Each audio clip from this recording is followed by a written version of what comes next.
Hello, hello, hello. Welcome, welcome, welcome. Good morning, good afternoon, good evening, wherever you may be.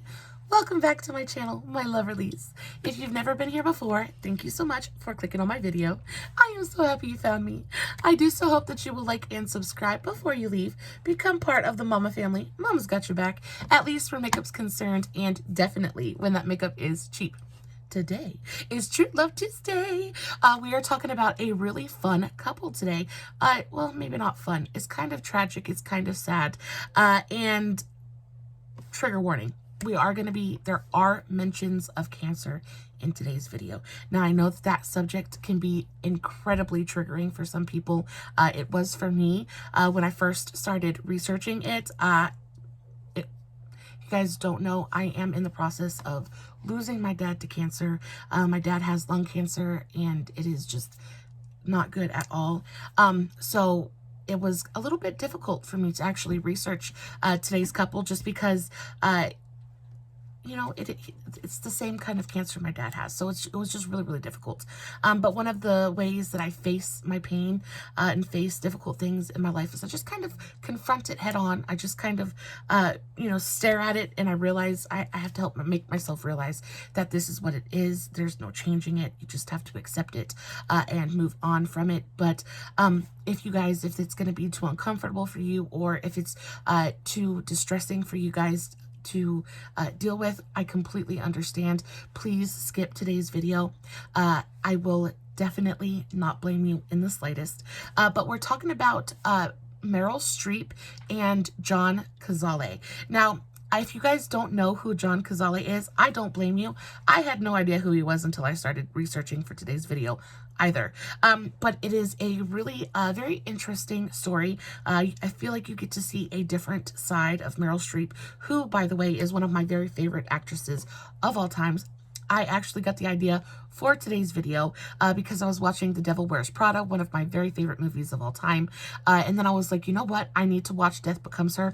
And if you guys have never seen the movie Death Becomes Her, I cannot recommend that movie to you any more highly. It is just such a great movie. So much fun. It's just so unique and so different and just really great to watch. It's got Meryl Streep in it. It's got Bruce Willis in it. It's also got Goldie Hawn, which is another one of my favorites of all time. I actually have done a True Love Tuesday on Goldie Hawn and Kurt Russell. So if you guys want to go check that out, definitely go do that. I have all of my True Love Tuesdays in a playlist, and that was a really, really fun one. But Meryl Streep and John Cazale were a couple back in the mid to late 70s, and just a really, really great story. I feel like is definitely worth hearing. So while I tell you this epic love story, I will, of course, be doing my makeup. We are doing this gorgeous smoky green, pinky purple kind of eye look today. Super, super simple, like incredibly basic, but fun and, inspiring. All the good things, but I try to keep the makeup as basic as I possibly can for these videos because I get all wrapped up in telling you guys the story and I never end up finishing my eye look.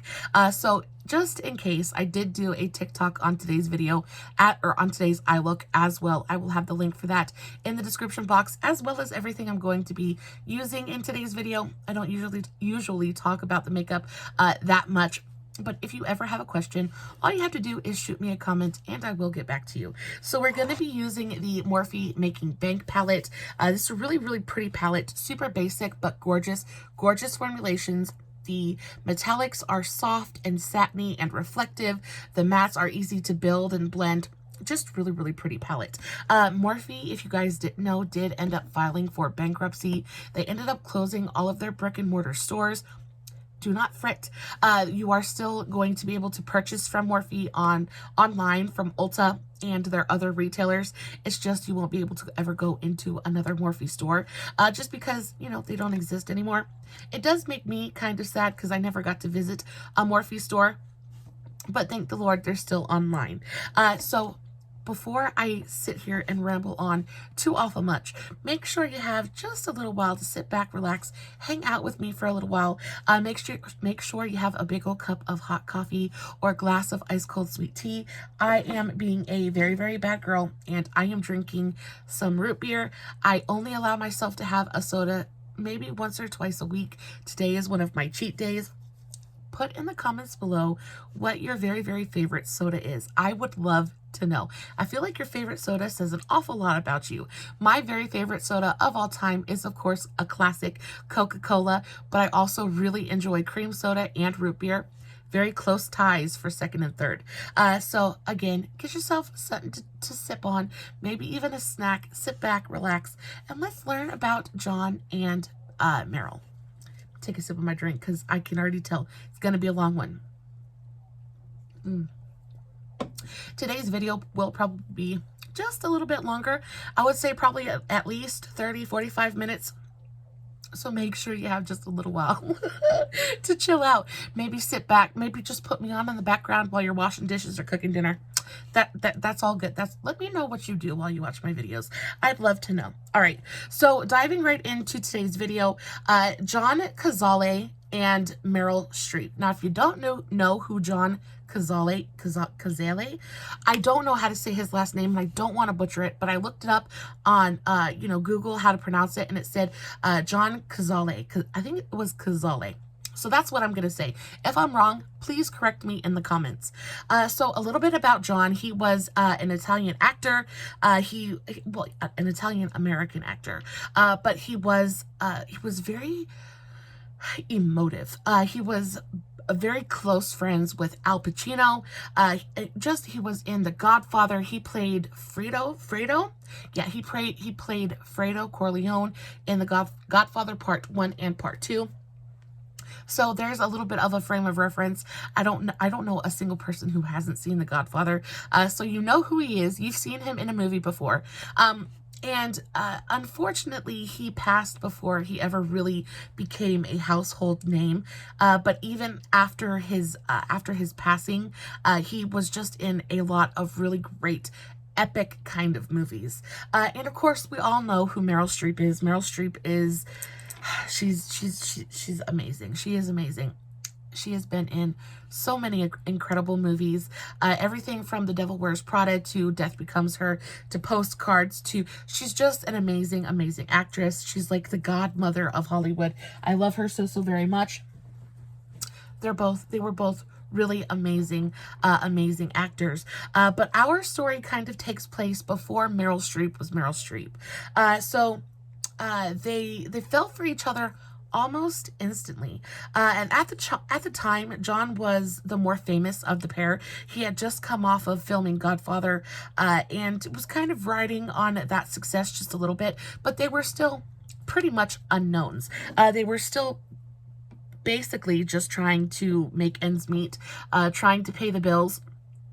And they were both very much into plays, like theater, right? So the movie things were great when they came along, but to really help pay their bills and to continue practicing their craft, they both kind of started out as play actors, right? They were cast, both of them were cast in the off-Broadway production of Shakespeare's Measure for Measure in the summer of 1976 at Delacorte Theater. Now, Meryl, at this time, had been very rapidly building a reputation for herself as a theater actress, while John, after coming off of The Godfather, was already a successful character actor. But at this point, right, they're on fairly equal playing ground. John at this time is quite a bit older than Meryl as well. I believe John was 14 years older than Meryl. So there was this little bit of, and he had a little bit more success. So he's a bit older, he's a bit more worldly, and by all accounts, John was just a really great guy. He was very grounded, very humble. He took his acting very seriously as well. And he just kind of was like, he was, in the words of Al Pacino, he said he was very present. John was a very present human being. It was like when he focused on you, he really focused on you, and like you were the center of his attention. And people like that are usually pretty well liked because everybody likes to be the center of attention sometimes, right? And when you can really kind of put that focus on someone and really make them feel seen and feel heard, it goes a long way. So he was just a very charismatic kind of person, very humble, very down to earth, and a great actor as well. And when they were cast in Measure to Measure, their relationship became incredibly intense incredibly quickly. And there was kind of like an onstage joke between the other cast members and the couple. They would constantly tease Meryl about her terribly chapped lips, because apparently the two of them became very physical very quickly. It was just a very intense physical, emotional connection, right? It was basically really true love at first sight. So the connection between them is incredibly intense. And as they're working on this production of Measure for Measure, everyone can see the charisma, everyone can see the chemistry between the two, and it made for an incredible play, and it did really well. Now, throughout this time, again, they're struggling actors. They're making enough to pay the bills, but not much after that. And of course, John is going to ride the coattails of, the coattails, I guess, of The Godfather as much as he can. And very often when he would take Meryl out for dinner or, for a night on the town, he would go to Little Italy because, of course, everyone saw The Godfather and recognized him from the movie. So they would go to Italian restaurants in Little Italy, and 9 times out of 10, the restaurateurs would, feed John and Meryl for free because, he's part of The Godfather. So they were able to go out and have a great time and not spend any money, which is so great for broke, struggling actors, right? Couldn't imagine. So as time progresses, Meryl is, they move in together, and their relationship progresses really quickly. In under a year, they've already moved in together and are committed to each other, and are in a very serious relationship. And Meryl is notoriously private about her personal life, but she did say about John, she said he wasn't like anybody I'd ever met. It was the specificity of him and his sort of humanity and his curiosity about people, his compassion. And that says a lot about what kind of person he was, right? Because for that to be what people remember of you, to remember your compassion and your humanity, it says a lot about his character, right? He just was so very real, right? And I think in the world of acting and where you're continuously pretending to be someone else, I feel like being real can be a really positive trait, right? So they quickly moved in together and shared a loft on Franklin Street in Manhattan, and a close friend once described them as a couple by saying they were great to look at because they were kind of funny looking, both of them. They were lovely in their way, but they made for a really quirky looking couple. And looking at pictures of the two of them together, I definitely see what he means by that. John had almost this skeletal look about him, very thin, very tall, very gaunt, very large forehead, very classic kind of Italian features, and then you have Meryl, and everyone knows what Meryl looks like. She's beautiful, but in an unconventional kind of way. And I think the two of them, and he was very tall and dark, and she's kind of petite and fair. I just think that the contrast between the two would have been interesting to look at, to say the least, right? And John had promised, at this point, again, they're living together, they are very much a committed couple, but John doesn't want to tie Meryl down until he gets his big break, right? He doesn't want to tie Meryl down to a failure, basically, to his way of thinking. He says, once I make it big, then I'll be good enough to, then we'll get married. Then I will deserve your hand in marriage. And then we can really live our life, right? Because it's really difficult to get married and start a family, things like that, when you're struggling to make ends meet, when you're living paycheck to paycheck. It's really, really difficult. That just kind of gave him the drive, gave them the drive as a couple to really succeed, right? Because as soon as we're successful, as soon as we get that big break, then we can get married and then we can really start our lives. And they just kind of like, they were just, this is what they're working towards. And in May of 1977, John was cast to star in a production of Agamemnon at the Lincoln Center. And he hadn't been feeling well. And again, by this time, they've only been together maybe a little bit over a year. And they're just kind of waiting. And this is why you should never wait. If you have made up your mind and if you know what you want to do and you know that this is what you want, I just say go for it. Because if you spend your life waiting for the right moment, you're going to spend your life waiting. So go for it. Make your decision and go for it. So like I said, in May of 77, John was cast to star in Agamemnon at the Lincoln Center. And by this time, he hadn't been feeling very well, and he hadn't been feeling very well for a good long while. So he's like, I need to go see the doctor. I need to go see somebody. I don't know what's going on with me, but I'm not okay. And I think that there's something wrong. So he tries to go see the doctor. He can't get in to go see the doctor. And at this point, the sickness is so bad that he's missing shows, right? And that was not like John. John was a professional, and it was very important to him to, meet his obligations and to perform to the best of his ability. Basically give each and every production that he was involved with the best that he could offer. And when he started to miss shows and not being able to get out of bed, things like that, his producer or his director and friend Joe Papp was able to secure him an emergency visit with his own doctor. And he goes and picks up John, and he's like, okay, we're taking you to the doctor. You're going today. He goes and he sees the doctor, and very, very shortly after, the doctor comes out and informs Meryl and Joe that he has cancer. And it starts off as lung cancer, and the prognosis is not good. At this point, it is terminal. Terminal metastasized lung cancer, and he was 41 at this point.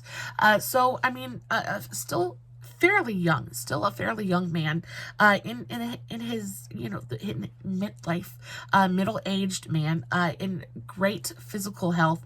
Other than that, but lung cancer will take it out of you in a heartbeat. It's what my dad is losing to at the moment. So they get the diagnosis that this is lung cancer, this is terminal, and we need to attack this, and we need to attack this hard. And leaving the stage and quitting work was the last thing that John wanted to do, because again, this is his primary focus. This is supposed to be what allows him to start his life with Meryl. This is what is supposed to be his ticket to everything that he's been working for his entire life. And then to have that so quickly just kind of have the rug ripped out from underneath him is devastating. Absolutely devastating. But he doesn't give up. He continues to try and to try to beat this, right? So he was forced to resign from the production of Agamemnon because he needed to start treatment and, trying to fight this, right?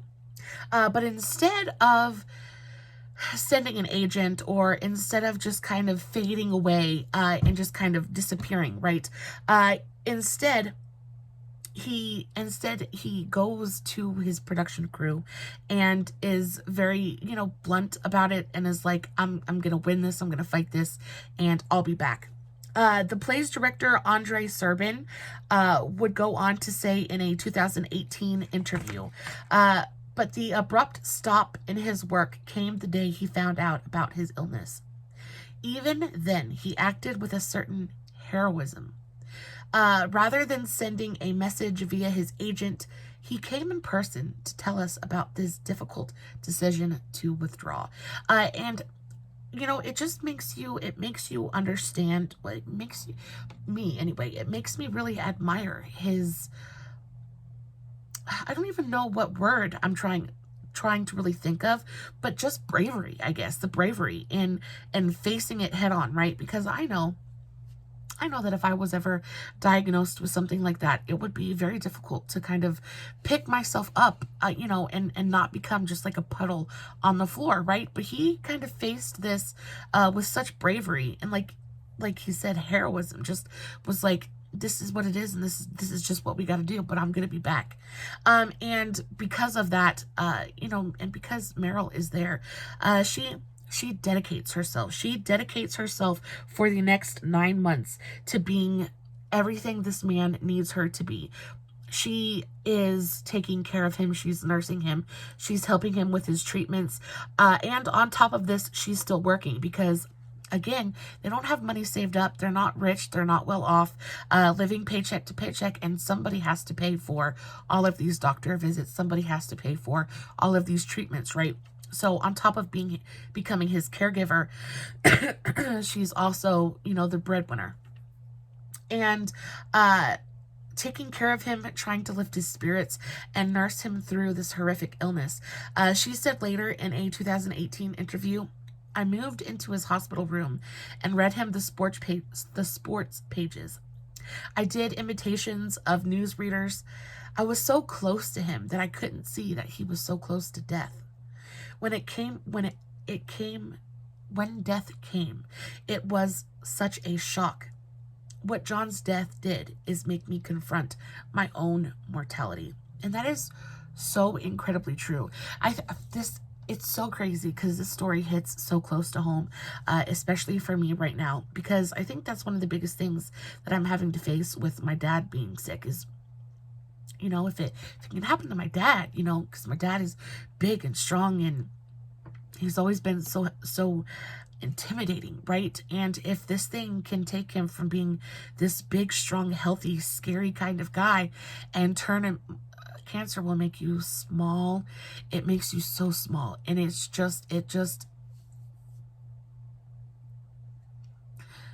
crazy, right?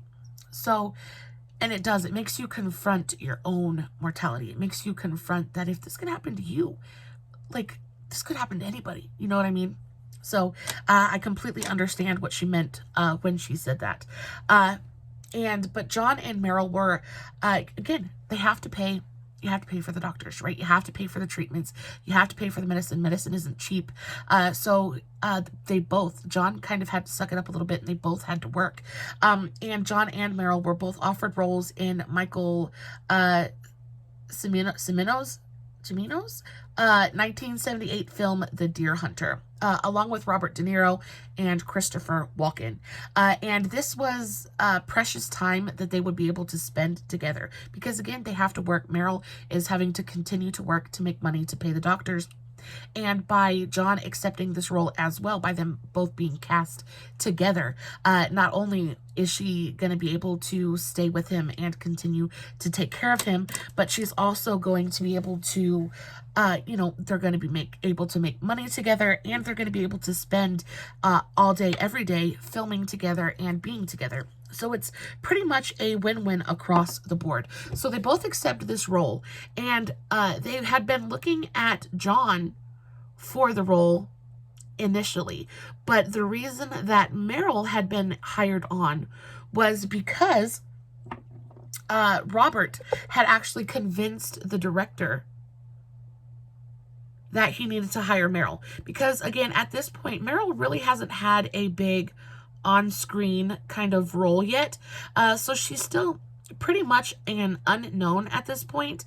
So the director was taking a pretty big risk in offering her this role.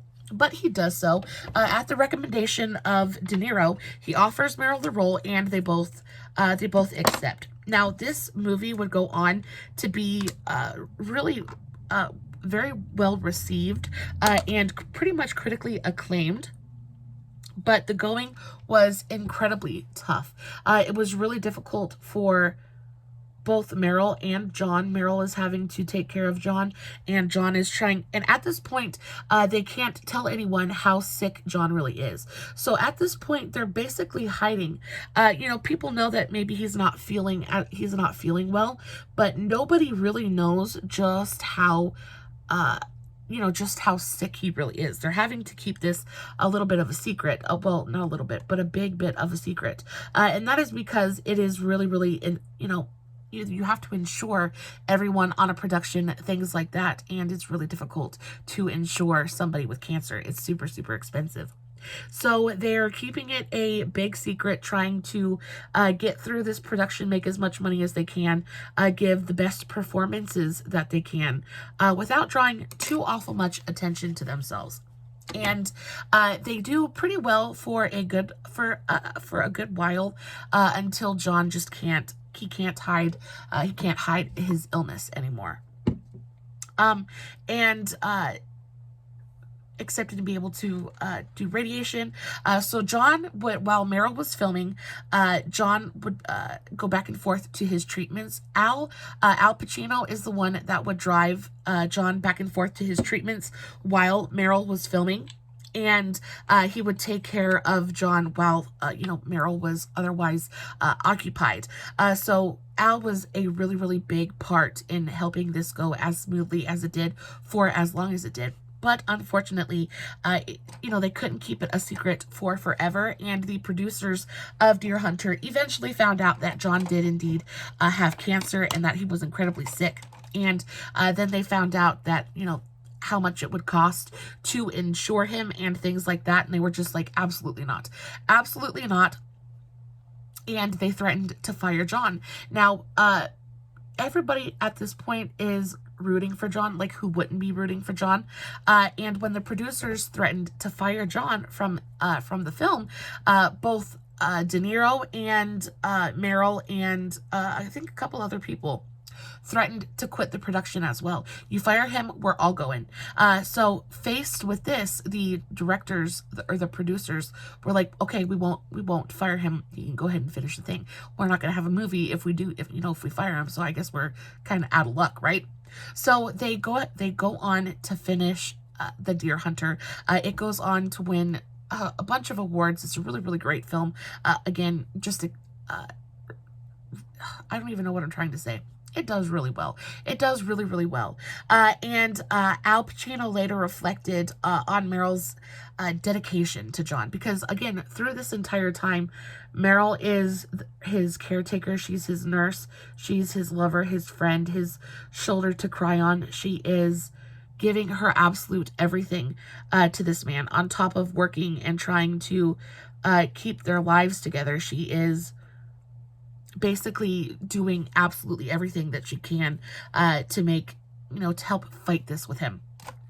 And Al would say that I've hardly ever seen a person so devoted to someone who is falling away like John was. To see her in that act of love for this man was overwhelming. And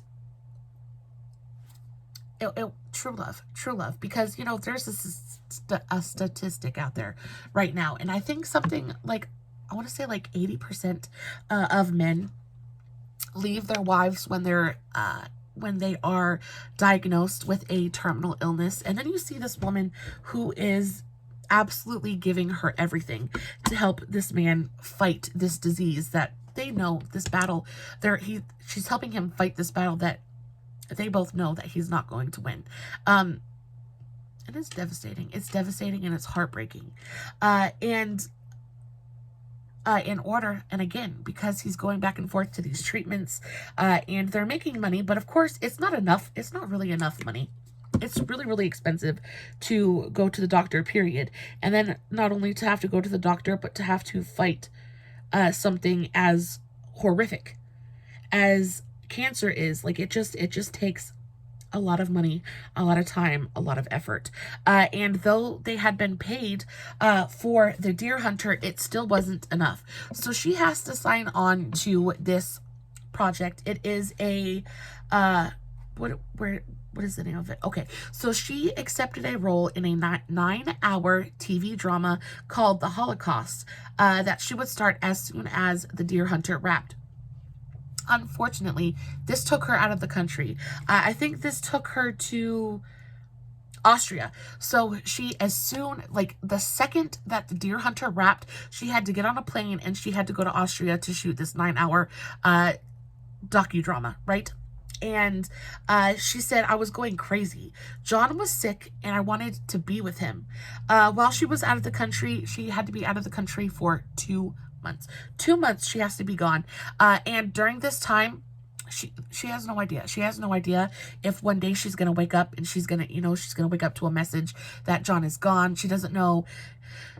It's terrifying. It's terrifying. This whole experience was harrowing, and the only thing that she can think of is getting back to John, being with John, and just being there for him. But thank the Lord for Al, because while she's gone in Austria for 2 months. Al steps in. He really helps take care of John, really helps, drive him back and forth to his treatments and things like that. And as soon as Meryl got back, literally she stepped off the plane, and then she finds out that the cancer has metastasized. And not only has it metastasized, but it has spread. It's spread from his lungs to his bones, and that's exactly what my dad's cancer did as well. It started in his lungs, and then it spread to his bones, and then it spread to his skin. It's just basically eating him from the inside out. And the same thing happened to John, and it is absolutely horrific. It's heartbreaking. It's heartbreaking. And then once that happens, you know that it's over, because you can't fight it. You can't fight it anymore. And the doc, it spread to his bones. And at that point, there's no fighting it, because it's spreading faster. The bad cells are spreading faster than you can kill them. And at that point, you just kind of have to accept and just know what's going to happen. And then on March 12th, 1978, the doctor woke Meryl, who was sleeping, holding John's hand at his bedside. Doctor woke Meryl to tell her that John had passed. And of course, her heart was absolutely broken. John was gone, though. He was no longer in pain. And he left such a big mark, not only on American cinema with The Godfather, The Deer Hunter, quite a few other films that he was in, but just, his mark on the people that were in his life. There were so many people and so many interviews that I heard and read where people just did nothing but speak so highly of him as a person and as, an actor. And he just really was a good man. And as much as this is heartbreaking, she got to experience, there's a lot of times you don't get to experience that kind of all-consuming, all-encompassing, true kind of love, right? And Meryl would go on to say that though this was heartbreaking, it became fuel for her as well, and it became something that she regarded as, she's almost glad that it happened to her, right? It gave her that little spark inside, that little something to hold on to. And not only did that help her in her personal life, but it helped her in her acting career as well. And it gave her something to draw from, right? And then, of course, Meryl survived him. She, took care of him and loved him. And when he was gone, she grieved, but then she too had to move on. And her love life didn't end with John. All of this happened within 2 years. Their relationship was incredibly short. Very sadly, it was incredibly short, but it was beautiful and it was powerful. And as Meryl cleaned, she had to move out of their apartment. So she had to go through all of his things and things like that. And actually, that is how she met her now husband. She is now married to, what is his name? Don Gummer. And she actually met her husband now through her brother. And her brother, she had asked her brother to come and help her go through John's things after he had passed, because they had to clean out the apartment. And her brother brought Don, and they continue, you know, he helped clean out the apartment. Now, it didn't escalate into a romantic relationship for some while. Meryl had to grieve and she had to get over John. But they did eventually become, you know, get into a relationship. And they, Meryl and Don, have actually been married for over 40 years. So the Lord does provide. Even though he brings pain, he also brings joy. When one door closes, a window opens. And from the darkest point of her life, her greatest joy also sprung. And not only did she find her forever hubby, but he also, you know, they were also blessed with children. I think they have 4 children, Mamie, Grace, Louisa, and Henry. So her story is not tragic. It doesn't end tragically. Anyway, she definitely, she was a very, very good woman to John. She was a very, very, a wonderfully devoted partner to him, and was, what does it say? There's another quote. She took care of him like there was nobody else on earth. This is Joe Papp on her devotion to John. He said, she took care of him like there was nobody else on earth. She never betrayed him in his presence or out of it. Never betrayed any notion that he would not survive. He knew he was dying, the way any dying man knows it. Yet she gave him tremendous hope. And I think in a situation like that, that is all that we can do. All we can do is stay hopeful and positive and just be there. Be there for the ones that we're losing and for the ones who are fighting this absolutely terrible, terrible battle. Guys, that is the end of today's story. I pretty much finished the eye. All I got to do is a little bit of mascara and an inner corner highlight, and we'll be good to go. I, of course, will post everything that I used in today's video in the description box, along with the links to all my other socials, Facebook, Instagram, TikTok, all that good stuff. I hope that you enjoyed today's video. This one hit a little bit, you know, a little close to home for me. But I do think that just kind of like facing it head on is a little bit cathartic for me. I hope that you learned something you maybe didn't know before. As always, no filters, no edits, no fancy lighting. It's just me sitting in front of my camera telling you guys a love story, hoping you guys are enjoying what I'm doing. I love you so, so very much. And until next time, stay safe. Take care of yourselves, and remember, you're important. Bye.